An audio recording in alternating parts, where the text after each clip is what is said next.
কোন বান্দা সফল? কোরআনকে প্রশ্ন করুন, কোরআন সুন্দর করে জবাব দিচ্ছে। যারা পারেন সুন্দর করে বলুন, قد أفلح من تزكى وذكر اسم ربه فصلى بل تؤثرون الحياة الدنيا والآخرة خير وأبقى إن هذا لفي الصحف الأولى صحف إبراهيم وموسى জোরে বলুন আল্লাহু আকবার।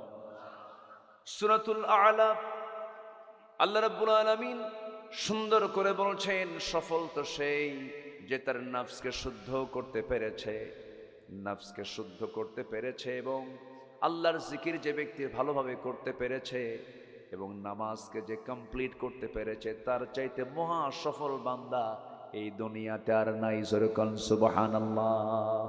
কয়টা কাজ বলেন? কয়টা কাজ?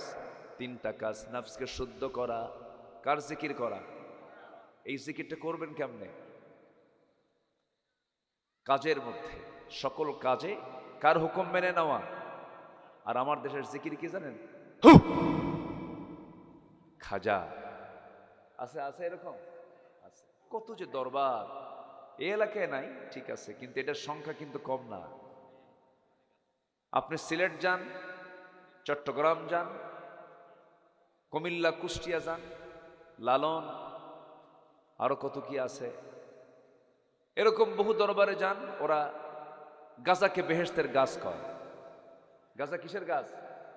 বেহেশতের গাছ বলে, যেটা বেহেশত থেকে নাজিল হয়েছে। খাজা দিল কর তাজা, ইসমে জালাল, গাজার কলকি খাওয়া হালাল। যেরকম নাউজুবিল্লাহ। সে চেহারাগুলো কি মনে হয় শয়তান দেখতে ওই রকম আছে না? ওরকম আছে না চেহারা? সে মোষগুলো কি, সে মোষের বাহারি ভাব দেখে সাদা মোষ, লাল টকটকা, এত টানা জীবনে টানছে। কলকিও বিরক্ত। কলকি কয়, জুলুম তো হয়, এত জুলুম হয় নাকি? জিনিসের উপর এত খাওয়া খাইছে জীবনে। তো এই যে বদমাইশি ভণ্ডামিগুলোর নামে, জিকিরের নামে যে বদমাইশিগুলো হয়, এটার নাম জিকির নয়। জিকির মূলত হচ্ছে আল্লাহর হুকুমকে আল্লাহর ভয়ে, জাহান্নামের ভয়ে নিজের জীবনে বাস্তবায়ন করা কি জিকির বলা হয়। জিকিরের অনেক ব্যাখ্যা আছে, যেরকম নামাজটাও জিকির। নামাজটাও কি জিকির। কোরআন তেলাওয়াত করাটাও কি? ইন হুয়া ইল্লা যিকরুল লিল আলামিন, এটা হচ্ছে আমার রবের পক্ষ থেকে একটা জিকির। যেরকম সুবহানাল্লাহ। তো জিকির মানে হচ্ছে ব্যবসায় আল্লাহর নাম স্মরণ করা, এটাও একটা জিকির।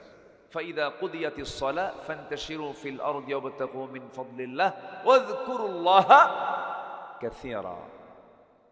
অর্থাৎ ব্যবসা বাণিজ্য, চাকরি বাকরি, লেনদেন, এগুলো করতে গেলে তোমরা সেই সময় আল্লাহর নামটা আরো বেশি করে নাও। একটা মানুষের ইমানের পরীক্ষা কিন্তু চেক কিন্তু মসজিদে হয় না। একটা বান্দার ইমানের চেক কিন্তু মসজিদে হয় না। তার চেক হয় হলো বাজারে, তার লেনদেনটা কেমন। তার চেক হয় হলো ছাত্র জীবনে, তার ক্যাম্পাসে সে 3-4টা নোংরামি করে কিনা। কি কথা কি বুঝতেছেন আপনি? বয়ফ্রেন্ড জিএফ বিএফ এর পিছনে সে ঝুঁকে পড়ে কিনা। তো ইমান চেকের জায়গা হলো ক্যাম্পাস, ময়দান, লেনদেন, ব্যবসার প্ল্যাটফর্মে। ইমানের চেক মসজিদ নয়। এখানে আপনার মসজিদে কি চেক করবেন? এটা নামাজই হবে। ইমান চেক করতে হবে হলো আমার লেনদেনে। যার লেনদেন ঠিক নাই তার ইমানও আসতে কয়, তার ইমানও। একটা সূরাই আছে লেনদেনের সূরা, সূরাতুল মুতাফফিফিন। সূরাতুল মুতাফফিফিন। আল্লাহ রাব্বুল আলামিন বলেন, ওয়াইলুল লিল মুতাফফিফিন, ওই সমস্ত বান্দার জন্য ধ্বংস, ওই সমস্ত বান্দার জন্য জাহান্নাম, যে বান্দাগুলো নেওয়ার সময় বেশি নেয়, দেওয়ার সময় কম দেয়। জোরে কোন নাউযুবিল্লাহ। এগুলো নফসের রোগ। এগুলো কিসের রোগ বলেন? নফসের রোগ। এরকম লোক তো মনে হয় বাগমারাতে নাই। নেওয়ার সময় বেশি নাই, দেওয়ার সময় কম দেয়, এরকম লোক আছে? না, আছে? আচ্ছা। কেমনে ঠকাবে আর কেমনে সে নিজে জিতবে, এটা নফসের বিশাল বড় রোগ। আমি প্রায় একটা উদাহরণ দিই আমার বাস্তব জীবনের কথা। আমি বছর 15 আগে একদিন মাছের বাজারে গেলাম, মাছ কিনবো আমি। তো মাছ কিনতে গেলাম, ভিতরে ঢুকছে, ভিতরে ঢোকা মাত্রই মাছ এক বিক্রেতা দূর থেকে আমাকে দেখে লম্বা একটা সালাম দিল, জোরে সালাম দিল। লম্বা সালামের জবাব আমি লম্বা করে দিলাম। আমি কাছাকাছি গেলাম, বলতেছি হুজুর আমি আপনার খুব ভক্ত, আপনার ওয়াজ শুনি।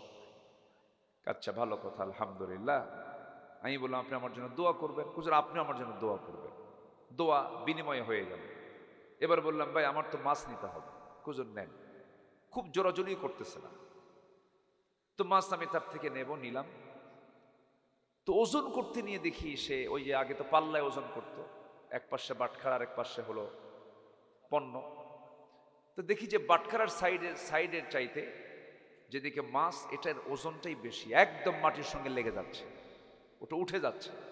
এত কম বেশি সে করে আমাকে মাছ বেশি বেশি করে দিচ্ছে। বললাম ভাই এরকম কেন, এটা আবার কোন মাপ দিলেন আপনি? এত বেশি মানুষ দেয় নাকি? আমাকে বেশি দিয়েন না, আপনি আমাকে সঠিক মাপটা দেন, আমি খুশি হব। কিন্তু হুজুর দোয়ার জন্য বেশি দিচ্ছি, কাছে দেন। আমি কিচ্ছু বললাম না, বারবার বলেও যখন হলো না, উনি আমাকে বেশিই দিলেন। তো পরে ভাবলাম বেচারা এরকম করে ক্ষতিগ্রস্ত হবে, লস হবে, এত বেশি দিলে কি এটা নেওয়া যায়? আচ্ছা দিলই যখন, দেখি তো আমি কিছু হাদিয়া দিয়ে আমি তাকে ধন্য করতে পারি কিনা, এরকম একটা চিন্তা মাথায় আসলো। জন্মদিন আসলে আমি তাকে কিছু দেওয়ার চেষ্টা করব, কারণ কেউ কিছু দিলে তো দেওয়াও দরকার, ঠিক ঠিক কিনা বলে? এতে মোহাব্বত কমে না বাড়ে? তাহাদু তাহাব্বু, হাদিয়া দাও, ভালোবাসা মজবুত হবে। বউ আপনার ঠিক আছে, বউ আপনাকে ভালোবাসে, তাও ঠিক আছে। ঈদের দিন আপনি তার জন্য স্পেশালি একটা গিফট আইটেম তার সামনে হাজির করে বললেন আমি তোমাকে খুব ভালোবাসি, দেখবেন ভালোবাসা কমবে না বাড়বে? বাড়বে। যে কইছে জোরে ঠিক, ও বিয়েই করে নাই। আচ্ছা, তো আমি এরপরে ভাবলাম দেখি তো মাছটা সে আমাকে দিল, কতটুকু বেশি দিল, এটা আমি অন্য জায়গায় গিয়ে একটু যাচাই বাছাই করলাম। মাপ দিয়ে দেখি 250 গ্রাম নাই। তো ভাবলাম এ যদি হয় মাটিতে ঠেকে, পাল্লা মাটিতে ঠেকার পরে যদি দেখি 250 গ্রাম সমান হলে কি হতো? কি কথা কি বুঝতেছেন আমার কথা? এগুলো সব কিসের রোগ বলেন তো? বলেন কিসের রোগ? নফসের রোগ। আজকে আমার ওয়াজি হচ্ছে এই সাবজেক্ট নিয়ে। আমরা এটা ঠিক করার চেষ্টা করব। এটা ঠিক করার জন্য 10টা পন্থা আল্লাহ পাক শিখিয়েছেন। কয়টা পন্থা বলেন তো? 10টা পন্থা। 10টা পন্থা অবলম্বন করলে পরে নফসের যে রোগগুলো ঠিক হয়ে যাবে। এটা কার পরামর্শ? আমি কি একটাও বলেছি? বলি নাই। আসুন আস্তে আস্তে আমরা বলি। কোনো প্রাণীর মধ্যে এই জাতীয় কোনো হিংসা নাই, মিথ্যা নাই, কোনো প্রাণীর ভিতরে কোনো ঠকবাজিও নাই। সব কিছু কার মধ্যে? মানুষের মধ্যে। কিভাবে মানুষ মানুষকে ঠকায়, কিভাবে ওজনে কম বেশি দেয়, কিভাবে আইলগুলো কোদাল মেরে মেরে এত চিকন করে পুলসিরাত ফেল, এত চিকন আছে না? আছে কিনা, আছে কিনা বলেন? আচ্ছা কোদাল মারবে, আইলের কাছে গিয়ে বাঁকা করে না সোজা করে মারে? কেমনে? এমন বাঁকা করে যে আগে বাঁকা করছে ওর বাঁকার সাইজ দেখে আরেকজনের শরীর সাইড থেকে আরো ডাবল বাঁকা করে। এরকম করে যদি 2-3 বছর করে তাহলে কি আর আইল থাকে? আইলি ঠিক না। এগুলো নফসের রোগ। এগুলো তুই মারলি বাঁকা করে, আমি আর ডাবল বাঁকা করব না, উচিত না। আমার বন্ধুগণ, নফসকে ঠিক করতে হবে। নফসের খায়সাত হলো উদারতা নয়। দেখবেন কারো হৃদয়ের মধ্যে এমন পরিমাণ হিংসা, জমি কেনে একজন, ঘুম হয় না আরেকজনের। গ্রামের ভিতরে একটা ছেলে পড়াশোনা করে একটু বড় হয়ে উঠেছে, হয়তো কলেজের প্রফেসর হয়েছে, ব্যবসায়ী হয়েছে, হয়তো ইঞ্জিনিয়ার হয়েছে, ফার্স্ট ক্লাস গেজেট কর্মকর্তা হয়েছে, গরিবের ছেলে হয়েছে, ও কেন হলো, কি জন্য হলো, এত বড় অফিসার হলো কেন? হিংসার যন্ত্রণায় গোটা রাত ঘুম হয় না, ওষুধ খায়া ঘুমায়। আছে না? আছে কি না? আছে। জমি কিনছে একজন, ও জানে না কো জমি কিনলো, এই জমি কিনছে, কিনলো কেন? কি আমার কথা কি বুঝতেছেন? এগুলো সব হলো নফসের রোগ, সব নফসের প্রবলেম। শুধুমাত্র নফসটাকে ঠিক করতে পারলে আমরা সফল হয়ে যাব। জোরে বলি ইনশাআল্লাহ। নফসকে আমরা ঠিক রাখবো। আমার ভাইয়েরা, যে হৃদয়ে হিংসা থাকবে সে হৃদয় সুস্থ নয়। ক্বালা ইয়াকুম ফিল হাসাদ ফাইনাল হাসাদা ইয়াকুলুল হাসানাত কামা তাকুলুন নারুল হাতাব। তোমরা হিংসা থেকে নিজেকে দূরে রাখো, কারণ হিংসা মানুষের সমস্ত আমলকে সারখার করে দেয়, জ্বালিয়ে শেষ করে দেয়। যেমন করে আগুন কাঠখণ্ডকে জ্বালিয়ে ভস্ম করে দেয়। হিংসকের আমলের ঝুড়িতে কোনো আমল থাকে না, সব আমলগুলো সব শেষ হয়ে যায় হিংসার কারণে। আল্লাহ রাব্বুল আলামিন সব বান্দার গুনাহ মাফ করেন, কিন্তু হিংসকের কোনো দোয়া গুনাহ আল্লাহ পাক মাফ করেন না। হিংসকের কোনো দোয়া আল্লাহ মাফ করেন না। ওয়ামিন শাররি হাসিদিন ইদা হাসাদ। আল্লাহ হিংসকের হিংসা থেকে আমাদেরকে বাঁচাও। দুই একজন করে মাহফিল থেকে উঠে যাচ্ছে, কি এটা রাতের কারণে না কষ্ট হচ্ছে? আমি কি আলোচনা কন্টিনিউ করব? তো যাচ্ছে কেন দুই একজন করে? ও চাপ যদি হয় সমস্যা নাই, যান একটু বলে যাবেন, একটু হাতটা তুলবেন, একটু ভালো হয়। চাপ তো বহু প্রকার। আমার দেশে দরবারে বসে হঠাৎ করে মাতব্বর থাকে না, কই গেছে, চাপে গেছে। কি চাপ? ঊর্ধ্ব চাপ, বিড়ি খাওয়া চাপ। এরকমও আছে না নাই বলেন তো? এটা একটা চাপ। হাই রে, বিড়ি খায় এ জাতি, ভাত বেশি খায় না বিড়ি বেশি খায়? তাহলে জাতীয় খাদ্য বিড়ি হওয়া দরকার। এত বিড়ি খায়। এই বিড়ি তামাক দিয়ে তৈরি, তামাক। এই তামাকের আবাদ এলাকায় হয় না? এলাকা হয়? বেঁচে গেছে, ভালো। এই কালচারটা এলাকায় নাই, জীবনে না আসুক দোয়া করি। কুষ্টিয়া, মেহেরপুর, রংপুর, চট্টগ্রাম, পাহাড়ি অঞ্চল, রামৌখিয়া, গর্জনী, এগুলো এলাকায় এই তামাকের ব্যাপক চাষ আছে, প্রচুর আবাদ হয়। তামাকের গাছ এর সঙ্গে আপনারা কতটুকু পরিচিত আমি জানি না। তামাকের পাতাটা খুব সজীব, সবুজ, তরুতাজা, মনে হয় সাবায় আমি খাই, এত সুন্দর, এত সুন্দর পাতা। তো আমি একদিন যাচ্ছিলাম এরকম একটা তামাক গাছের পার্শ্বে দিয়া, আবাদের পার্শ্বে দিয়া, ভাবলাম যে এই পাতাগুলো এত সজীব, কোনো বেড়া নাই, কোনো গার্ড নাই, তো ছাগলগুলো তো খায়া শেষ করে দেওয়ার কথা। একজনকে বললাম, ভাই এই গাছগুলো কি গরু ছাগল খায় না? হুজুর, কুত্তাও খায় না। বুঝতেছেন কথা?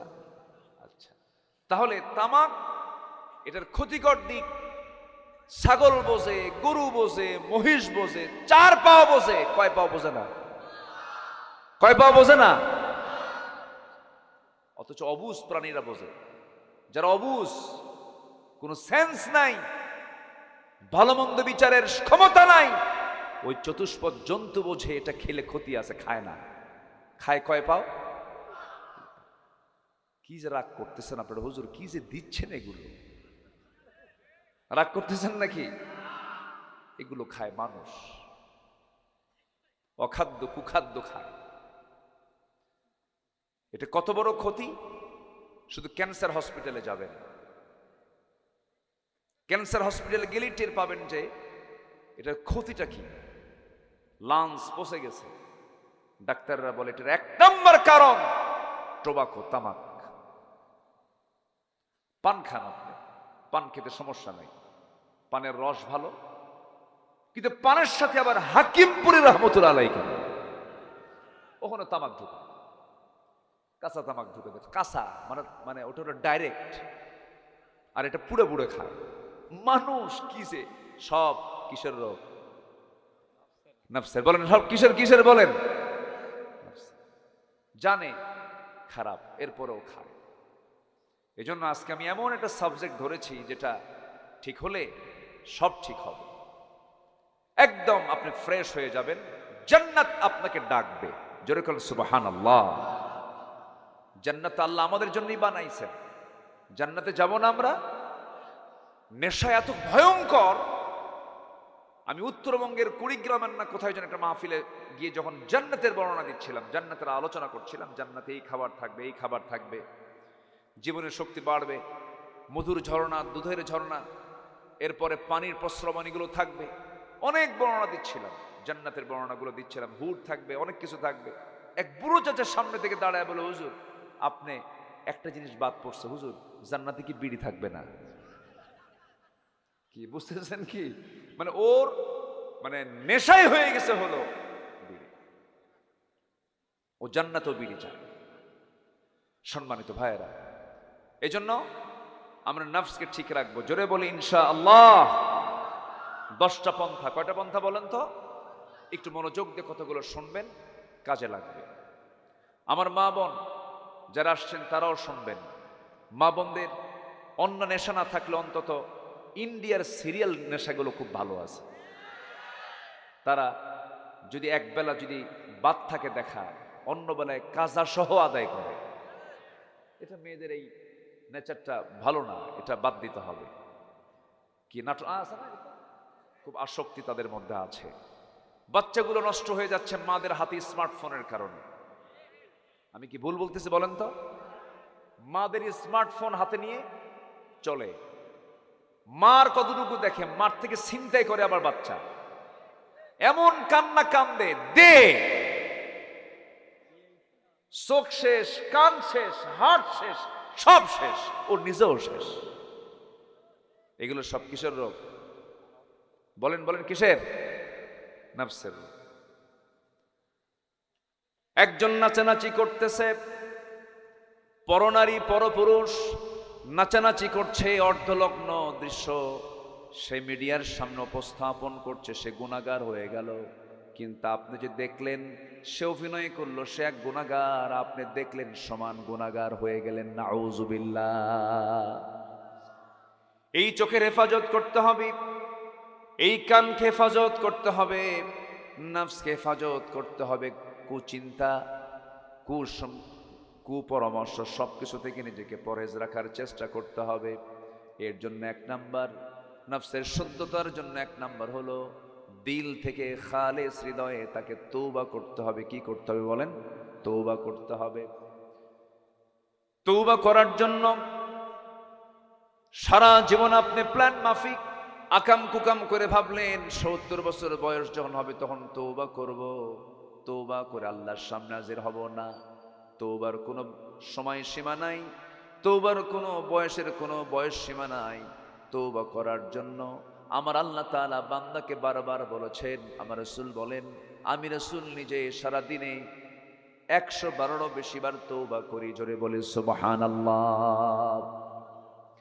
আল্লাহ রাব্বুল আলামিন সুন্দর করে বলছেন, ইয়া আইয়ুহাল্লাযীনা আমানু তুবু ইলাল্লাহি তাওবাতান নাসুহা আসা রাব্বুকুম আন ইউকাফিরা আনকুম সাইয়্যাতিকুম ওয়া ইউদখিলাকুম জান্নাতিন তাজরি মিন তাহতিহাল আনহার। জোরে বলুন আল্লাহু আকবার।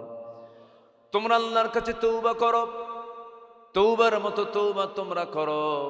তওবার মতো তওবা যদি করতে পারো, আল্লাহ রাব্বুল আলামিন বলেন, তোমার সমস্ত সাইয়্যাতকে, সমস্ত গুনাহগুলোকে মিটায়া দিয়া আমি তোমাকে সুন্দর জান্নাত আমি তোমাকে উপহার দিয়ে দেব। জোরে বলুন সুবহানাল্লাহ। কিন্তু তওবা করবে কেমনে? তওবা তো করবে না, কারণ মদের দোকানদার। কিসের দোকানদার? মদের দোকানদার। ও তওবা করলে তো কাম হবে না, মদের দোকান আগে বন্ধ করতে হবে, ঠিক কি না? মদের দোকান দিয়ে কি তওবা করে লাভ হবে? বলেন লাভ হবে? সুদের দোকান খুলে কি তওবা করে লাভ হবে? সুদের দোকানদার তো বাগমারায় নাই, আছে? সুদের দোকানদার আছে। আবার হজও করে 36 বার। কয়বার? 36 বার। 36 বার হজ করে, দেশে ফিরেই বারবার শুধু বলে, জানো আমার এই হাত 36 বার আল্লাহর কাবার দরজা ধরেছে। সাবধানে কথা বল, আমি কিন্তু জান্নাতের ডিলার। কি কথা কি বুঝতেছেন আপনারা? আমার নবীজি জীবনে হজ করেছেন একবার। আমার নবীজি হজ করেছেন কয়বার? একবার। আর সে হজ করলো কয়বার? কিন্তু ওইদিকে হজেরও ডিলার, কি বলে, সুদেরও ডিলার। সুদের কারবার করে, সুদের কারবার করে তওবা করে করবেন কি? অন্যের বউকে নিয়ে শুয়ে থেকে তওবা করে লাভটা কি? তওবা মানেই হলো নির্দিষ্ট দোয়া শুধু নয়, তওবা মানে হলো চুরি করেছি আর চুরি করব না, জেনা করেছি আর জীবনে জেনা করব না, সুদের অঙ্ক কষেছি আর জীবনে সুদের অঙ্ক কষব না। এটাই হলো তওবা। আল্লাহ তার সব গুনাহগুলোকে মাফ করে দিবে। সবাইকে রাজি আছেন এমন তওবা করতে? যুবকরা রাজি আছো? হয়তো তুমি একজনকে ভালোবাসো, বিয়ের আগে ভালোবাসা হয় না, ওটা হয় হলো লুচ্চামি। ভালোবাসা এটা খুব মানে অত্যন্ত বরকতময় শব্দ ভালোবাসা। এই ভালোবাসা শব্দটা চলে গেছে হলো জেনার দিকে। এটা এই শব্দটা মানে ছিনতাই হয়ে গেছে। এই শব্দটা কি হয়ে গেছে? ছিনতাই হয়ে গেছে। ভালোবাসা কাকে বলে? বিয়ের আগে যে সম্পর্কটার নাম ভালোবাসা, আর বিয়ের পরে এটা কি? এটা মোহাব্বত। তো ভালোবাসা বিয়ের আগে হয় না, ভালোবাসা হয় হলো বিয়ের পরে। বিয়ের আগে কোনো ভালোবাসা নাই। অনেকে আবার প্রাউড করে বলে, হুজুর আমাকে একদিন বলতেছে, হুজুর আমি খুব ভাগ্যবান, আমি বিয়ে করেছি হুজুর, আমার যে বউটা এটা আমার লাভ ম্যারেজ। কি ম্যারেজ বলেন তো? আমি মনে মনে কই লুচ্চা ম্যারেজ। লাভ ম্যারেজের কথা বলে আবার সে প্রাউড করে যে হুজুর এটা আমার লাভ ম্যারেজ। না, এগুলো আকাম কুকাম। এই সমস্ত কাজের সঙ্গে ইসলামের কোনো সম্পর্ক। আমার কথায় মনে হয় মন খারাপ করতেছেন আপনারা। আমার বন্ধুগণ, তওবার মতো তওবা করতে হবে। এই জন্য সুদের দোকান দেওয়া যাবে না, মদের দোকানের লাইসেন্সধারী হওয়া যাবে না। আমার দেশে বহু হাজী সাহেব আছে যে হোটেল খুলে ফেলে, আবাসিক হোটেল, সেখানে নারী সাপ্লাই দেয়, আছে কি না? ওইদিকে হজ করছে 36 বার, এদিকে নারী সাপ্লায়ার। আমার বন্ধুগণ, এগুলো আগে বাদ দিতে হবে। আল্লাহর কাছে তওবা করার মাধ্যম হলো সমস্ত হারামকে বর্জন করতে হবে। একটু কান লাগান, গোটা পৃথিবীতে যত বিজনেস আছে এর মধ্যে ইসলাম, এই পৃথিবীতে কেন মানুষ চায় না একটা মহল, কেন ইসলামের বিরুদ্ধে তাদের যুদ্ধ ঘোষণা? এর কারণ আছে। গোটা পৃথিবীতে যে মাদক ব্যবসা আছে, এই ব্যবসার পরিমাণ বছরে হলো $321 বিলিয়ন, অস্ত্র ব্যবসা $100 বিলিয়ন, পতিতা ব্যবসা $110 বিলিয়ন, অবৈধ সোনা কারবারি $100 billion, computer games, casino, free fire, PUBG. দেখেন যুবকরা, দেখছেন কিভাবে হাসে, সব সব বোঝে তো। এগুলোর পেছনে ব্যবসা হয় হলো $54 বিলিয়ন। এই মাদক, মদ, অস্ত্র, পতিতা, অবৈধিক বাণিজ্যের বার্ষিক বাজার মূল্য প্রায় $2685 বিলিয়ন। তো এই ব্যবসার সঙ্গে যারা জড়িত তারা কি কখনো আল্লাহর জমিনের দিন কায়েম হোক, ইসলাম কায়েম করা চাবে? আমরা কি চাই? আজ থেকে আমরা কি চাই? আমরা কি চাই? আমরা যারা চাই, যারা মদের দোকান দিয়ে বসে আছে, ওরা কি আপনাকে ভালোবাসবে? ওরা আপনাকে প্রতিহত করার জন্য লাঠি নিয়ে দাঁড়া যাবে। আমরা কি চুপ মেরে থাকবো? লাঠি হাতে নেওয়াও ফরজ। আসতে কন কেন? মুসার হাতে কি ছিল? যেরকম মুসার হাতে কি ছিল? লাঠি ছিল। প্রয়োজনে লাঠি হাতে নিতে হবে। প্রয়োজনে নবীর সুন্নাহ অবলম্বন করে বাংলাদেশের প্রত্যেকটা দুর্নীতিকে, সমস্ত হারাম পন্থাগুলোকে সমাজ থেকে মূলোৎপাটন করার জন্য রাজপথে জীবন দেওয়ার মানসিকতা নিয়ে জানমাল দিয়ে বাতিলের মোকাবেলা করতে হবে। রাজি আছেন কারা কারা? হাত উঁচু করে দেখান মুসলমান।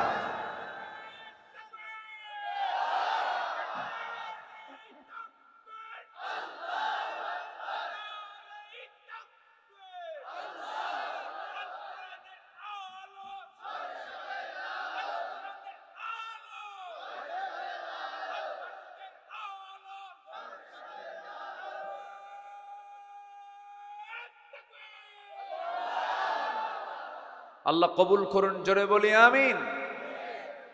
সম্মানিত ভাইয়েরা, সম্মানিত বন্ধুগণ, তাহলে এক নম্বর কাজ হলো আমরা তওবা করব কার কাছে? আল্লাহর কাছে। আল্লাহ রাব্বুল আলামিন বলেন, বান্দা তুমি যদি তওবা করতে পারো, ইউবাদদিলুল্লাহু সাইয়্যাতিহিম হাসানাত, তোমার জীবনে তুমি যত গুনাহগুলো করেছো সমস্ত গুনাহগুলোকে আমি আল্লাহ সওয়াব দিয়ে মিটাইয়া দেব। এবং আল্লাহ রাব্বুল আলামিনের পেয়ারা হাবিব আমার রাসূল বলেছেন, আত-তাইবু মিনাজ যামবি কামান লা যামবা লাহ, কোন তওবাকারীর তওবা যদি কবুল হয়ে যায় তার আগের জীবনে একটা গুনাহও থাকে না। জোরে কোন সুবহানাল্লাহ। নিজের জীবন থেকে গুনাহ মুক্ত করার জন্য একটা বেস্ট আমল হলো তওবা করা। এবং তওবার গুরুত্ব এত বেশি, তওবা নামে আল্লাহ পাক একটা সূরা নাযিল করেছেন, সূরা তাওবা। তওবা করব আমরা আল্লাহর কাছে।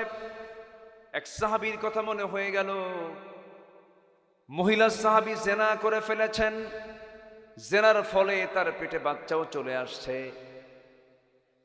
সেই মহিলা সাহাবী তওবা করছেন, সেজদায় পড়ে পড়ে কাঁদতেছেন। নবীর দরবারে এসে বলছেন, ইয়া রাসূলুল্লাহ, আমি জিনা করে ফেলেছি। না, তুমি জিনা করো নাই। জিনা করে ফেলেছি, না তুমি করো নাই। তিনটি বার বলার পরও তিনি বলছেন, না আমি জিনা করে ফেলেছি। শেষ পর্যন্ত হলো কি? রাসূল বলছেন, জিনা তো করেছো, তার ফলে সন্তান পেটে আসছে নাকি? হ্যাঁ, সন্তান পেটে চলে আসছে। তাই যদি হয়ে থাকে তোমার উপর আইন কার্যকর করা যাবে না, যাও সন্তান ডেলিভারি হওয়ার পরে আসো। হুজুর বাঁচবো তার গ্যারান্টি কি? রাসূল বলছেন, আমি তোমার জন্য দোয়া করছি, যাও। মহিলা চলে গেল। সন্তান ডেলিভারি হওয়া পর্যন্ত সেজদায় পড়ে পড়ে চোখের পানি ফেলে ফেলে কাঁদেন, তওবা করেন। সন্তান ডেলিভারি হওয়ার 2 দিন 3 দিন 4 দিন পরে নয়, মাত্র একটা দিন পর নবীর কাছে এসে দ্বিতীয়বারের মতো বলছেন, হুজুর সন্তান ডেলিভারি হয়ে গেছে, আপনি আমার উপর আইন কার্যকর করেন। কার ভয়ে? আসতে বলবেন না, কার ভয়ে? আসামি ধরাও লাগে না, আসামিকে জেলখানাও দেওয়া লাগে না, আসামি নিজেই হাজির হয় বিচারকের সামনে বিচারের জন্য, একমাত্র কার ভয়ে?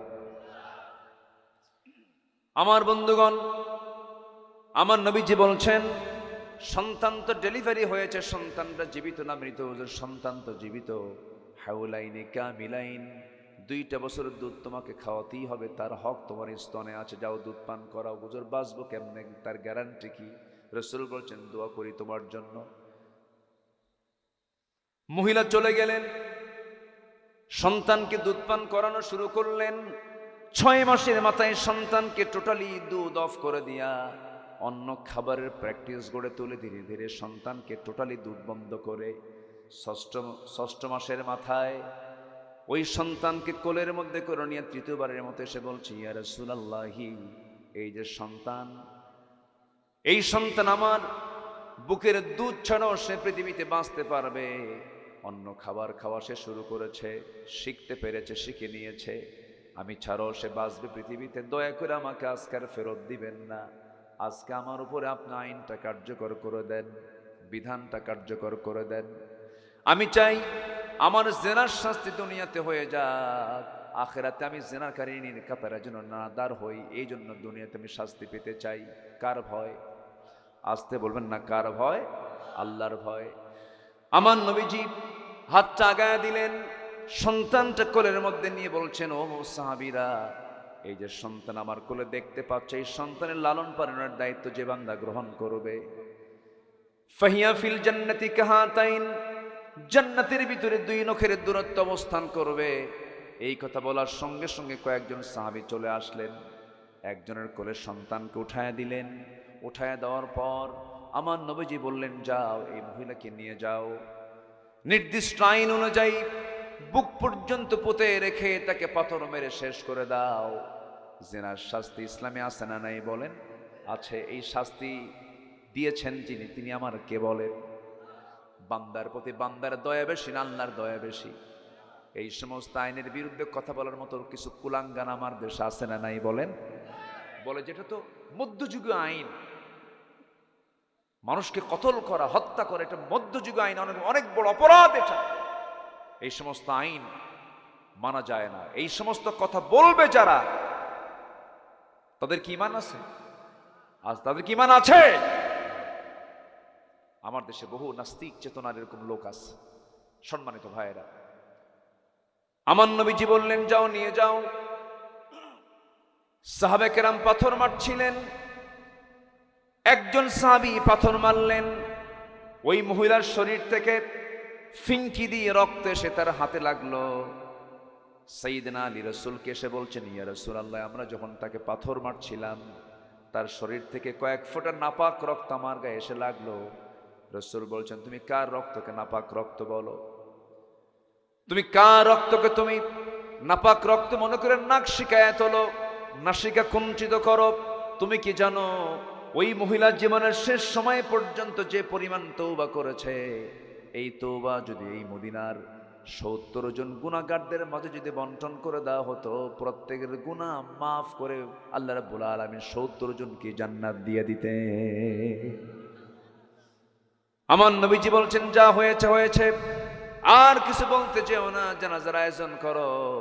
ওই মহিলার জানাজার দায়িত্ব আমি কারো কাঁধে চাপায়া দেব না। আমি রাসূল ওই মহিলার জানাজার দায়িত্ব আমি রাসূল নিজে নিয়ে নিলাম। জোরে বলেন সুবহানাল্লাহ। তওবার ফলাফল এমন হয়, আমরা তওবা আল্লাহর কাছে করব, চোখের পানি ফেলে ফেলে কাঁদবো, আল্লাহ অমক রাত্রিতে, অমক দিনের বেলা অমক আচরণটা করেছি, অমক ভুলটা করেছি, আল্লাহ মাফ করে দাও। জীবনে এমন জাতীয় কোনো অপকর্ম করব না। আপনার চাইতে দেরি আমার আল্লাহর মাফ করতে দেরি নাই। জোরে বলি সুবহানাল্লাহ। মাফ চাইবো কার কাছে? আল্লাহর কাছে। আমার ভাইরা, নাম্বার 2 হলো নফসকে শুদ্ধ করার জন্য সালাতের প্রতি যত্নবান হতে হবে, নামাজের প্রতি যত্নশীল হতে হবে, নামাজটা কন্টিনিউ করতে হবে। আমার কথা কি বেজার হচ্ছেন আপনারা? আপনি শুধু আমার কথা কিন্তু শুনছেন না, এই প্রযুক্তির কল্যাণে এই কথাগুলো শুনতেছে লক্ষ লক্ষ নয় কোটি কোটি মানুষ। সবার কাছে এই কথাগুলো চলে যাচ্ছে। দয়া করে আলোচনাটাকে কমপ্লিট করার জন্য আপনাদের সাহায্যের প্রয়োজন। একটু মনোযোগ দিয়ে কথাগুলো শুনুন। যে জায়গায় বসে আছেন নিঃসন্দেহে বলা চলে এটা হলো জান্নাতের টুকরা। আলহামদুলিল্লাহ বলেন। আর একটু আমাকে সময় দেন, 12:30 বেজে গেছে, আর কিছুক্ষণ সময় আমি নিতে চাই। একটু কানটা লাগান। 10টা পয়েন্ট বলি, আমি শেষের দিকে আস্তে আস্তে চলে যাচ্ছি। আলোচনার একটা হক আছে না নাই বলেন? আছে। হকটা আমাকে আদায় করার সুযোগটা একটু দেন। নাম্বার 2 হলো সালাতের প্রতি যত্নশীল হওয়া। যে ব্যক্তি সালাতের প্রতি যত্নশীল হবে তার নফসটা শুদ্ধ হয়ে যাবে। দেখবেন মুসল্লি 2 প্রকার মসজিদে থাকে। কিছু মুসল্লি আছে সবার আগে যায় সবার পরে আসে, আবার কিছু মুসল্লি সবার পরে যায় সবার আগে আসে। এরকম মুসল্লি আছে না নাই? সবচাইতে ধৈর্যহীন মুসল্লি কোনটা? সবার আগে যে সেটা নাকি? সবার পরে যায় সবার আগে আসে, সে হলো ধৈর্যহীন মুসল্লি। নামাজ যদি একটু লম্বা হয়, নামাজ শেষে হুজুরকে বলে, হুজুর সূরা কি আর বড় পান নাই খুঁজা? ধমক মারে। রুকু লম্বা হলে পরে বিরক্ত হয়ে যায়। দিনের কাজে মজলিসে মাহফিলে বসলে গায়ে চুলকানি শুরু হয়ে যায়, ছটফট করে কেমনে তাড়াতাড়ি তাড়াহুড়ো করে বের হয়ে যাব। এগুলো হচ্ছে তার নফসের সমস্যা। সালাতের প্রতি যত্নবান হতে হবে। আমি তো মনে করি ইমাম নামাজ যত লম্বা করবে, যে প্রকৃত নামাজে সে তার মনের তৃপ্তি আরো বেশি পেতে থাকবে। যেরকম সুবহানাল্লাহ। 2019 সাল, করোনার একটু আগ দিয়ে, কোভিড-19 একটু আগ দিয়ে আমি হজে গিয়েছিলাম আমার আব্বা আম্মাকে সাথে নিয়ে। হজের সফরে যাওয়ার পরে কোন এক ফজরে মসজিদে নববীতে মদিনায় নামাজের জন্য গেলাম। ফজর নামাজ পড়তে গিয়েছি। একজন বৃদ্ধ ইমাম, মেবি আব্দুর রহমান হুযাইফা হবেন, 90 বছরের মতো বয়স। নামাজে দাঁড়ালাম, ফজর নামাজ শুরু হলো। ফজর নামাজ মাত্র 2 রাকাত নামাজ। সেই দিন ফজর নামাজ 2 রাকাত শেষ করতে সময় লেগেছিল প্রায় 39 মিনিট। 39 মিনিট ধরে 2 রাকাত ফরজ নামাজ আদায় করলেন ফজরের। আমার দেশের যে কোনো মসজিদের 4.5 লক্ষ মসজিদের যে কোনো মসজিদের ইমাম যদি কোনোদিন ফজর নামাজ 40 মিনিট ধরে যদি আদায় করে, নামাজও শেষ। বললেন নামাজ শেষেই ফতুয়া জারি হবে, যার নাই কোনো গতি সে করে ইমামতি। কথা বোঝেন নাই? এই ঢিলা ইমাম রাখছো কেডা, তাড়াতাড়ি বাদ দিয়ে দাও, এমন দিয়ে হবে না, সংসার চলবে না, ব্যবসা বাণিজ্য চলবে না, নামাজই সব শেষ করে ফেলবে। কিন্তু না রে না ভাই, হাজার হাজার বছর, কোটি কোটি বছর কবরে শুয়ে থাকতে হবে। আমার বন্ধুগণ, সে কবরে যাওয়ার আগে যার নামাজের ডিউরেশনটা বেশি হবে, আল্লাহ রাব্বুল আলামিন ওই কবরের জিন্দেগিতে আল্লাহ তার বান্দার জন্য সময় বের করে দিবেন। জোরে বলুন সুবহানাল্লাহ। আমি সময় দেব কাকে? আর আল্লাহ আমাকে সময় দিবেন। আমি সময় দেব না, আল্লাহ আমাকে সময় দেবেন না। ফাযকুরুনি আযকুরুকুম, তুমি আমাকে স্মরণ করবে, আমি তোমাকে স্মরণ করব। আর তুমি যদি আমাকে ভুলে যাও, ওয়ামান আ'রাদা আন যিকরি ফাইন্না লাহু মাঈশাতান দানকা ওয়া নাহশুরুহু ইয়াওমাল কিয়ামাতি আ'মা ক্বালা রাব্বি লিমা হাশারতানি আ'মা ওয়া ক্বাদ কুনতু বাসীরা। আল্লাহু আকবার। আল্লাহ বলছেন, যে আমাকে ভুলে যাবে আমি তার জন্য দুনিয়ার জীবনটা সংকীর্ণ করে দেব এবং তাকে আমি হাসরের দিন অন্ধ করে তুলব, চোখে দেখবে না। বান্দা বলবে, আমার তো চোখ ছিল, আজকে অন্ধ কেন?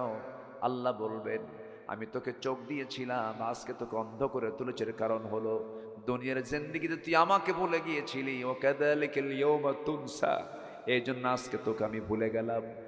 আল্লাহর কসম করে বলি, এই কোরআনের আলহামদু থেকে মিনাল জিন্নাতি ওয়ান নাস পর্যন্ত যত আয়াত আমি পড়েছি, যতগুলো গবেষণা করেছি ভাঙ্গা চূড়া, একটা আয়াত আমাকে সবচাইতে বেশি ভয়ের মধ্যে ফেলে দেয়, সেটা হলো কাযালিকাল ইয়াওমা তুনসা। আল্লাহ বলেন, তুই আমাকে ভুলে গেছিস, আজকে হাসরের দিন আমি তোরে ভুলে গেলাম। আল্লাহ যদি ভুলে যান, বাঁচার উপায় আছে ভাই? বলেন, উপায় আছে? আমরা আল্লাহকে কখনো ভুলবো না। সব ভুলে যাব, কিন্তু কাকে ভোলা যাবে না? আল্লাহকে ভোলা যাবে। নামাজের ব্যাপারে যত্নশীল হতে হবে। যে নামাজে মজা পায় সে ঈমানের মজা পাবে। যে নামাজের মজা পাবে সে আল্লাহর মহব্বতটা তার মধ্যে জাগ্রত হয়ে যাবে। এই জন্য সবচাইতে গুরুত্বপূর্ণ নামাজ হলো ফজরের নামাজ। আর শয়তান সবচাইতে বেশি বাধাগ্রস্ত করে কোন নামাজে? বলেন, ফজর নামাজে। আমার দেশে সবচেয়ে কম মুসল্লি কোন নামাজে? বলেন, ফজর নামাজে। অথচ মানুষ বাড়িতে বেশি সময় কিন্তু ফজরের সময় থাকে। ফজরের ঠিক আগ মুহূর্ত, অর্থাৎ আজানের একটু আগে, শয়তান প্রত্যেক বান্দার শিওরে চলে যায়, বিছানায় চলে গিয়ে তার পাশে বসে মাথার মধ্যে আঙ্গুল ঢোকায় দিয়া বলে, আলাইকা লাইলুন তাবিল, তোমার রাত বড় লম্বা, ঘুমাও ঘুমাও। আলাইকা লাইলুন তাবিল। এরপরে শয়তান 3টা গিট মেরে সেখান থেকে চলে আসে। রাসূল বলেন, ওই শয়তানের বেঁধে দেওয়া 3টা গিট যদি তোমরা ছুটাতে চাও, তাহলে তোমাদের 3টা আমল করতে হবে। আজান যখন শুনবে, আজান শোনার সঙ্গে সঙ্গে বিছনা থেকে পিঠটা সরায় নিবা, 1 নাম্বার গিট ছুটে চলে যাবে। ওযু বানায়া নিবা, 2 নাম্বার গিট চলে যাবে। এরপরে নামাজের নিয়তে মসজিদের দিকে রওনা দিবা, নামাজ শুরু করবে, নামাজটা শেষ হয়ে যাবে, 3 নাম্বার গিটটাও শয়তানের চলে যাবে। 24 ঘন্টা শয়তান তোমার কাছে আসার সাহস পাবে না। জোরে বলুন সুবহানাল্লাহ। দিন শুরু হবে কি দিয়া? বলেন, কোন নামাজ দিয়ে? বলেন আরো জোরে। দিন শুরু হবে কোন নামাজ দিয়া? ফজর নামাজ দিয়া। যে বান্দা সূর্যের আগে উঠবে না, সূর্য ওঠার আগে যে বান্দা উঠবে না, যে বান্দা পাখি জাগার আগে জাগবে না, সে মানুষই না। সে মানুষই না। আছেন আমার দেশে, কি বলেন তো, পাখি জাগে আগে না মানুষ জাগে আগে? পাখি আগে জাগে। সূর্য আগে উঠে পড়ে, মানুষ ওঠে না। ঘুম পাড়তে পারতে মোটামুটি মাত্র 11টা বাজে। এরকম আছে না নাই? এই স্টাইল কার স্টাইল জানেন? সারা রাত জেগে থাকে আর দিনের বেলা বসে বসে ঘুম পারে। একটা প্রাণী আছে, আরেকটা প্রাণী আছে বলে, সারা রাত জেগে জেগে থাকে আর সারা দিন ঘুম পারে। কে? কুত্তা। আছে না? এরকম আছে না? ওর কিন্তু দিনে ঘুমায় না, দিনে ঘুমায়, রাতে কি জেগে থাকে। এটা এই জন্য হারাম। হারাম হওয়ার এটা একটা কারণ। আপনি হালাল প্রাণীর দিকে যান, ছাগলটার দিকে তাকান, ও রাত করবেই না, সন্ধ্যা হওয়া মাত্রই ঘরে চলে যায়। সকালবেলা ঘুম থেকে উঠে মোরগ একদম ফজরের সময় ডাক দেওয়া শুরু করে, কুকুরু কু আল্লাহু আল্লাহু সুবহানাল্লাহ বলবেন না, ডাকে। সব হালাল প্রাণী তারা আগেই, সূর্য ওঠার আগেই তারা জেগে যায়। কার জিকির করার জন্য? শুধুমাত্র কে জাগে না? শুধুমাত্র কে জাগে না? মানুষ জাগে। আজান হয়ে যায়, মসজিদে সুন্দর টাইলস করা মসজিদ, এসি লাগানো মসজিদ, বিশাল বড় গম্বুজ, আজান সব কানে কানে ঢুকে যাচ্ছে। আসসালাতু খায়রুম মিনান নাওম। কোনো মুসল্লি নাই। ফজরের সময় মোট মুসল্লি 5 জন। ওই 5 জনের ভিতরে 2 জন হলো ইমাম আর মুয়াজ্জিন। থাকলো কয়জন বলেন? 3 জন। এই 3 জন হলো ওই গ্রামের সবচাইতে 3 বুড়া মানুষ। 80 বছর পার হয়ে গেছে। যখন নামাজ শেষে বলা হয়, চাচা বুড়া মানুষ শীতের মধ্যে আসছেন কেন? না আসলেও তো হতো গো বাবা। আসতাম না, কিন্তু বুড়ি মরে গেছে, বুড়ি থাকলে আমরা আসতাম না। তাহলে ইমাম আর মুয়াজ্জিন চাকরির জন্য থাকে, আর 3 বুড়া বুড়ি নাই এই জন্য আসে। তাহলে মূলত মুসল্লি নাই। আমি কিন্তু বানায় বলতেছি না, বাস্তব কথাগুলো বলছি। লোক নাই মসজিদে, আবাদ নাই। পয়েস ঘোষের এই গ্রামে যে মসজিদটা আছে, আমি হলফ করে বলে যাচ্ছি, যেদিন আপনি দেখতে পাবেন জোহর আসর মাগরিব এশার চাইতে ফজরের মুসল্লি বেশি, মসজিদ ভরে গেছে, আল্লাহর কসম করে বলি, এই গ্রামে কোনো ব্যভিচার, জেনা, বেপরদা, সুদ, মাদক একটাও থাকবে না। আমি চ্যালেঞ্জ দিলাম, চ্যালেঞ্জ দিলাম। পয়েস ঘোষের বাসিন্দা, গ্রামের বাসিন্দা কারা? হাত তোলেন। পয়েস ঘোষের গ্রামের বাসিন্দা কারা? হাত তোলেন। আচ্ছা, এই 10 জনই পয়েস ঘোষের লোকে 10-15 জন এইদিকে আছে না? ঠিক আছে, মাশাআল্লাহ মাশাআল্লাহ, ঠিক আছে, হাত নামান। পিছনে আছেন, ঠিক আছে, ভালো। এই যে যারা হাত তুললেন, এই সব হাতগুলো যারা তুলছেন তারা কি 3 বছরের শিশু? 3 বছরের শিশু? সবার উপরে নামাজ পড়া কি বলেন? আরো জোরে বলেন। আমার মনে হয় না হলেও 100টা হাত উঠেছে। এই 100 জন যদি আজকে পয়েস ঘোষের মসজিদে যদি ফজর নামাজে যায়, রেগুলার যদি 5 ওয়াক্ত নামাজ যদি মসজিদে পড়ে, এই গ্রাম থেকে শয়তান এমনি পালাবে। সিদ্ধান্ত কি নেওয়া যায়? আজ থেকে সিদ্ধান্ত কি নেওয়া যায়? ফজর পড়বেন কারা কারা? হাত তোলেন। অনেকে হাত তোলে না, চিন্তা করে হুজুর কি বিপদে পড়লাম। হাত তোলেন না, আপনি হাত নামাজ পড়বেন না কেন? হাত তোলেন। জোরে বলি, ইয়া আল্লাহ, আমাদেরকে ফজর, জোহর, আসর, মাগরিব, ইশা 5 ওয়াক্ত সালাত মসজিদে জামাতে আদায় করার তৌফিক তুমি আল্লাহ দিয়া দাও। জোরে বলি আমিন, আরো জোরে আমিন।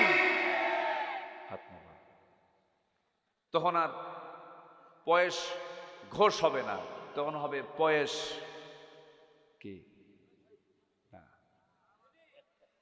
হ্যাঁ, কি হবে? ওরে বাবা, তখন হয়ে যাবেন পরশমণি না? মাশাআল্লাহ। আল্লাহ পাক তুমি সবাইকে নামাজি বানাও। জোরে বলি আমিন। 2টা চলে গেল। নাম্বার 3, নফসকে শুদ্ধ করার জন্য আরেকটা উপায় হলো, যার মুখে শুধু মিথ্যা কথা আসে সে যেন রোজা রাখে। কি রাখে? রোজা রাখলে সে মিথ্যা কথা বলতে পারবে না। রোজা আছে যে রোজা নষ্ট হয়ে যাবে। নফসের শুদ্ধতা আসবে হলো নাম্বার 3। রোজা রাখার মধ্য দিয়ে রোজা আমরা পার করলাম কয়েকদিন আগে, এখন চলছে শাওয়াল মাস, মনে হয় শেষের দিক চলে। যদি কোনো বান্দা শাওয়াল চাঁদের 6টা রোজা যদি নফল রোজা যদি পালন করতে পারে, মহান রব্বুল আলামিন একটা বছর নফল রোজার ইবাদত তার আমল নামায় সব আল্লাহ পাক তার আমল নামায় দিয়ে দেন। জোরে বলুন সুবহানাল্লাহ। আমার বন্ধুগণ, কি হয়েছে? ডান পাশে কি ঘটনা? কি গাড়ি উল্টে গেছে? তাহলে সবাই যান, ঠিক করে দেন তো। ওঠেন কেন? বসেন। যার গাড়ি উল্টে গেছে 2-1 গেলেই তো হবে। আপনি মাহফিল উল্টায় ফেলবেন তার জন্য তো ওই দিকে এত নজর দেন কেন? আমার দিকে তাকান। নাম্বার 4 হলো আল্লাহর জিকির করা। আল্লাহ রাব্বুল আলামিন বলেন, আল্লাযীনা আমানু ওয়া তাতমাইন্নু কুলুবুহুম বিযিকরিল্লাহ আলা বিযিকরিল্লাহি তাতমাইন্নুল কুলুব। জোরে বলুন আল্লাহু আকবার। নাম্বার 5 হলো কোরআনের সাথে সম্পর্ক যারা বৃদ্ধি রাখবে, কোরআনের সঙ্গে সম্পর্ক যারা বৃদ্ধি করে ফেলবে, তাদের নফস কখনো শয়তানের দ্বারা আক্রান্ত হবে না। কারণ কোরআন তো এমন একটি কিতাবের নাম, যে ব্যক্তির হৃদয়ে কোরআন থাকে, যে ব্যক্তি কোরআন কিনের সাথে থাকে, শয়তান তার থেকে যোজন যোজন দূরে থাকে। এই জন্য কোরআন নিয়ে আমরা সর্বক্ষণ থাকবো। জোরে বলি ইনশাআল্লাহ। নাম্বার 6 হলো সেজদায় বেশি বেশি চোখের পানি ফেলে ফেলে কান্দা। সেজদার মধ্যে কান্নার জায়গা হলো সেজদার ভিতরে। আল্লাহ পাক সবচেয়ে বেশি খুশি হন বান্দা যখন সেজদার মধ্যে টাইমটা সময়টা বেশি ক্ষেপণ করে সেজদার মধ্যে যখন ডুকরে ডুকরে কান্দে, চোখের পানি যখন জমিনে পড়ে। যখন কোনো বান্দার চোখের পানি 1 ফোঁটা আল্লাহর ভয়ে ফেলতে পারে, আল্লাহ রাব্বুল আলামিন বলেন, বান্দারে 7 সমুদ্রের পানি দিয়ে জাহান্নামের একটা কিনারাও নিববে না, কিন্তু বান্দা আমার ভয়ে যদি 1 ফোঁটা চোখের পানি ফেলতে পারিস, 1 ফোঁটা চোখের পানি দিয়ে 7টা জাহান্নাম আমি আল্লাহ নিভায়া দিয়া তোর জন্য আমি আল্লাহ জান্নাত বাজেট পাস করে দেব। চোখের পানি ফেলবো আমরা কার ভয়ে? আল্লাহ রাব্বুল আলামিন বলেন, ইয়াখিরুনা লিল আযকানি ওয়া ইয়াবকুন ওয়া ইয়াজিদুহুম খুশুআ। জোরে বলুন আল্লাহু আকবার। নাম্বার 7 হলো হালাল রিজিক উপার্জন করব আমরা। হালালের ভিতরে বরকত বেশি, হারামের মধ্যে কোনো আরাম নাই। বনের সম্পত্তি আপনি মেরে খেয়েছেন, 2 কোটি টাকার বনের সম্পত্তি আপনি বনকে বুঝায় না দিয়ে বনের সম্পত্তি আপনি মেরে দিয়েছেন। কিন্তু আপনি একটা কথা জেনে রেখে দিয়েন, এই যে হারাম 2 কোটি টাকা আপনার পেটের মধ্যে আপনি তুললেন, বনকে দিলেন না। আল্লাহর ক্ষমতা এমন ব্যক্তিও আছে পৃথিবীতে, চিকিৎসা করতে করতে তার সমস্ত সম্পদ শেষ। আছে না নাই? আপনি দিলেন না, আপনি হারাম খেলেন, হারামের কোনো আরাম নাই। ওইদিকে আপনার পেটের মধ্যে এমন একটা অতিরিক্ত গোশত হবে, টিউমার। অতিরিক্ত গোশত কি? এমন একটা টিউমার হবে, বনের সম্পত্তি মেরে খেয়েছেন 2 কোটি, আর সামান্য টিউমারের দাম হলো 5 কোটি। আরো কয় কোটি বেশি বলেন? ওই 2 কোটি না দেওয়ার কারণে আরো 3 কোটি টাকা সব শেষ, আমও শেষ, কি কি কি সালাও শেষ। হারাম দিয়ে যেটাই করবেন সব ধুয়ে মুছে সাফ হয়ে যাবে, কিছুই থাকবে না আপনার, সব শেষ হয়ে যাবে। সালমান এফ রহমান নাপার মালিক। কিসের মালিক? ওই যে নাপা ভ্যাকসিনকোর মালিক। নাপা মানে হলো প্যারাসিটামল মানুষ চেনে না, কিন্তু কি চেনে? নাপা চেনে। এত বড় ব্র্যান্ড একটা কোম্পানি, হাজার হাজার কোটি টাকার মালিক হওয়ার পরেও শীত হয়ে পড়ে আছে কোথায়? পালাতে চাইছিল, দাড়ি কাটছে, পালাতে চাইছিল, পাঞ্জাবি খুলছে, পালাতে চাইছিল, পাজামা খুলে লুঙ্গি পড়ছে, গেঞ্জি পড়ছে। শেষ পর্যন্ত কোস্টগার্ড তাকে ধরে ফেলেছে। আইন মন্ত্রীকে বলে, আইন মন্ত্রী আপনাকে চিনছি স্যার, চলেন থানায় চলেন। আমি তো একা আসি না, আমার সঙ্গে আরেকজন আসছে। কে? কই যে তাকায় দেখো, সেনা তো যায় না, কোটাই দরবেশ দেখ। আমার বন্ধুগণ, সব টাকা বিফল, হারাম, কোন আরাম নাই, সম্মান থাকবে না, ইজ্জত থাকবে না, সব শেষ হয়ে যাবে। এই জন্য আমরা, আল্লাহ পাক বলছেন হালাল রিজিক তুমি উপার্জন করো। আমি আল্লাহ তাআলা হালাল রিজিকের জন্য তোমাকে জান্নাত আমি তোমাকে দান করব। নাম্বার 8 হলো মিথ্যাচার গীবত বর্জন করতে হবে। মিথ্যাচার করা যাবে না, গীবত করা যাবে না। মিথ্যা বলার দিক থেকে আমার দেশের জনগণ বেশি মিথ্যা কথা বলে না নেতারা বেশি মিথ্যা কথা বলে? বলেন বলেন বলেন। নির্বাচনের আগে বলল আপনারা এই জায়গায় দিবেন, পরে কয় মানি না। আছে কিনা আছে কিনা আছে কিনা? এই যে প্রতারণা, এই যে মিথ্যাচারিতা, বললাম একটা করলাম আরেকটা, এটার নাম রাজনীতি না, এটার নাম হলো নোংরামি। এই সমস্ত আচরণগুলো করবে যারা, আল্লাহ বলছেন এই সমস্ত সবচেয়ে বড় রোগ হলো এই সমস্ত রোগগুলো গীবত করা যাবে না। দেখবেন অনেক বুজুর্গ লোক আছে নামাজ পড়ে রোজা রাখে, হজও করেছে, জাকাতও দিয়েছে, দান সদকাও করে, হাতের মধ্যে একটা তসবিহ নিয়েই থাকে। আছে না এরকম? আছে না? এরকম করে ঝাঁকায় আবার, মানে বুঝাচ্ছে আমি জিব্রাইল নাজিল হয়েছে দুনিয়াতে। আছে কিনা বলেন? আছে। কিন্তু এত বড় বুজুর্গ হওয়ার পরেও দেখবেন চার দোকানে বসবে, বসার পরে ঘন্টার পরে ঘন্টা নিজের দোষ না খুঁজে বের করে বলবে তুমি কি জানো অমুকের বাড়ির একটা মেয়ে আছে অমুকের সাথে বের হয়ে গেছে, ওর ওয়াকাম কুকাম করে বেড়ায়, এই সমস্ত কাজগুলো করে বেড়ায়, এই সমস্ত কথাগুলো হোটেলের মধ্যে বসে বসে গল্প করছে। তার কি সওয়াব হয় না গুনাহ হয়? বলেন বলেন, কি হয়? গুনাহ হয়ে যায়। এই গীবত চর্চা যারা করবে নফস তাদের কখনো শুদ্ধ থাকবে না, নফসের পরিশুদ্ধতা আসবে না, এগুলোকে বর্জন করতে হবে। নাম্বার 9 হলো অহংকার থাকা যাবে না। একটা বিষয় লক্ষ্য রাখবেন, যখন কোনো বান্দার মধ্যে আপনি অহংকার দেখবেন, ভাববেন ওর মরার সময় এসে গেছে। একটা প্রাণী আছে পাখা গজালে মরে যায়। কি পোকা? কি পোকা?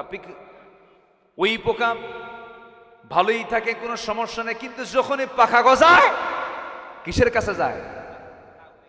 আগুনের কাছে চলে যায়। পাখা গজালেই সে বোঝে যেখানে গেলেই মরবে, এরপরে সে দৌড়ায় সেখানে চলে যায়। যখন দেখবেন অহংকারের পোকা যখন পাখা গজায়, একদম সোজা অহংকারের ঠেলায় মামুবাড়ি দিল্লি গিয়ে বসে থাকতে হয়। অহংকার করা যাবে না। 2041 বলা যাবে না, 2021 বলা যাবে না। এই প্রাউড গুলো করবেন যারা, অবশ্যই তারা ধ্বংসের একদম শেষ স্তরে পৌঁছে যাবেন। আত্মগরিমা করা যাবে না, আমি করছি, আমার বাপ করছে, আমার স্বামী করছে, আমার ভাই করছে, কেউ করে না। এরকম আছে না? এরকম আছে না? আছে। আমার বাপের দেশ, আমার বাপ স্বাধীন করছে, আমার সব কইছে কিনা কোন? কইছে কিনা? আত্মগরিমা এগুলো করা, এগুলো আল্লাহর দান, আল্লাহ দিয়েছেন। এবার আল্লাহর ফয়সালা শুধু আল্লাহর দিকে দিতে হবে। যে ব্যক্তি আল্লাহর জন্য হবে, আল্লাহ তার জন্য হয়ে যাবে। কি কথা ক্লিয়ার? যে ব্যক্তি বলে আমার, এগুলো আমার আমার, এটা অহংকারী। বলতে হবে এটা আল্লাহ দিয়েছেন, আলহামদুলিল্লাহ। সন্তান 4টা ছেলে আল্লাহ আমাকে দিয়েছেন, আল্লাহ আমাকে এটা করেছেন, আল্লাহ আমার এটা করেছেন, আল্লাহই সব, আল্লাহই প্রথম, আল্লাহই সব কিছু। ওই বান্দা হচ্ছে আল্লাহর কৃতজ্ঞ বান্দা। জোরে বলেন সুবহানাল্লাহ। সর্বশেষ যে সাবজেক্ট নিয়ে আমার আগের মেহমান রাশিদুল ইসলাম ভালো আলোচনা করেছেন। আমি যখন এসে বসি হাজির হই, তখন উনি আলোচনায় ওঠেন। আমার অনেক ছোট, অনেক জুনিয়র আমার।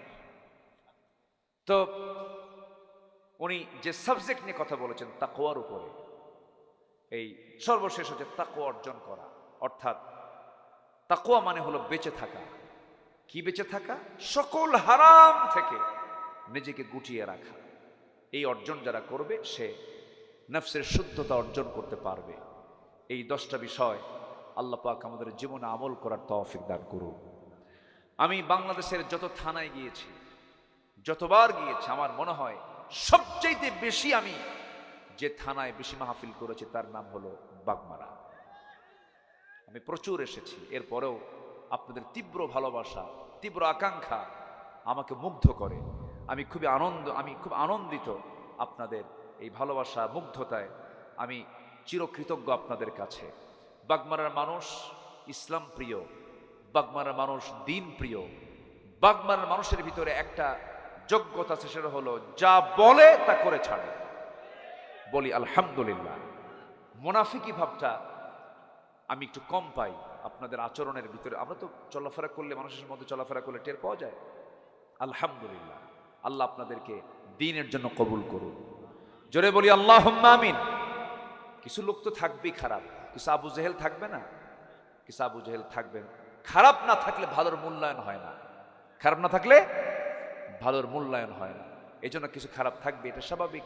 আবু জেহেল যেখানে রসুলও সেখানে, ফেরাউন যেখানে মুসাও সেখানে, নমরুদ যেখানে ইব্রাহিম সেখানে, হাবিল যেখানে কাবিলও সেখানে। এটাই পৃথিবীর নিয়ম। আল্লাহ তুমি বাগমারের প্রত্যেকটা ঘরকে ইসলামের দুর্গ বানায় দাও, মা বোনদেরকে দিন মেনে চলার তৌফিক দিয়ে দাও, স্বামীর অনুগত হওয়ার তৌফিক দিয়ে দাও, সমস্ত বেপর্দা থেকে হেফাজত করো, সারা সকল প্রকার অপসংস্কৃতি থেকে, সকল প্রকার ডিভাইসের আসক্তি থেকে মা বোনদেরকে, যুব সমাজকে তুমি আল্লাহ হেফাজত করো। মোবাইল দেখা, মোবাইল ব্যবহার করা জায়েজ না আছে না নাই, এরকম প্রশ্ন যদি আমাকে কেউ করে, আমি তো উত্তর দিই কি জানেন? মোবাইল তার জন্য ব্যবহার করা জায়েজ যে মোবাইলকে চালাতে পারবে, আর মোবাইল যাকে চালাবে ওর ব্যবহার করা জায়েজ নেই। আমার কথা কি বোঝা গেল? উল্টো যদি আপনাকে মোবাইল ব্যবহার করে, আপনাকে চালায়, তখন আপনার মোবাইল ব্যবহার করা জায়েজ নাই। আপনার নিয়ন্ত্রণে যদি আপনি রাখতে পারেন তাহলে আপনি মোবাইল ইউজ করতে পারবেন, নচেত এটা ইমান বিধ্বংসী একটা কামান বলা যায়। এটা মারাত্মক ভয়ঙ্কর জিনিস। কার বউ কি নিয়ে চলে যায় এই মোবাইল দিয়ে, জানেন? কোন হিসাব থাকে না। আমি কি ভুল বলতেছি বলেন তো? ইনবক্সে ঢুকে যায়, মেসেঞ্জার, ইমো, লাইন, ভাইবার, কত লাইন দেখছেন, ইমো, মেসেঞ্জার, কি হোয়াটসঅ্যাপ, তারপরে ইনস্টাগ্রাম, কুড়িগ্রাম, কত কি।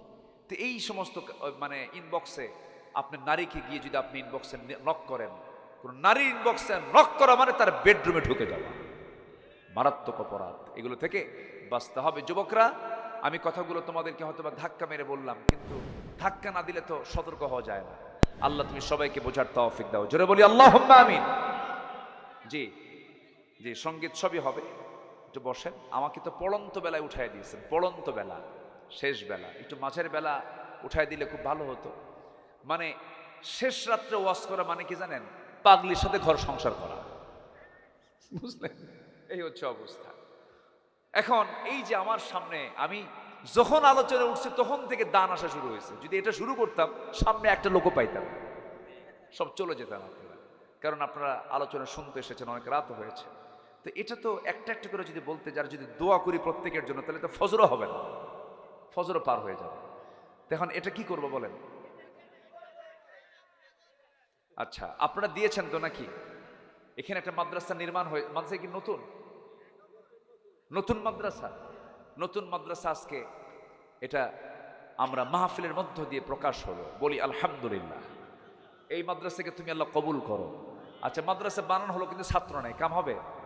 এক নাম্বার হলো দোয়া, এক নাম্বার কি বলেন? দোয়া। নাম্বার 2 হলো নিজের সন্তানকে মাদ্রাসায় দেওয়া।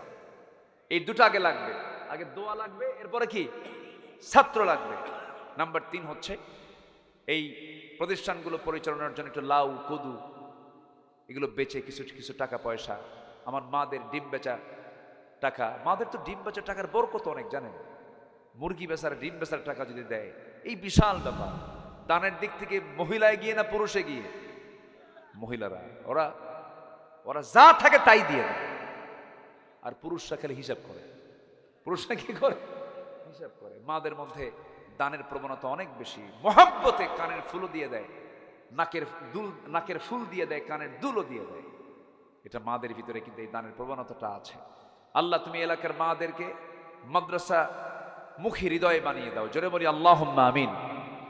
এই মাহফিল প্রত্যেক বছর হোক, সবাই চান কি আপনারা?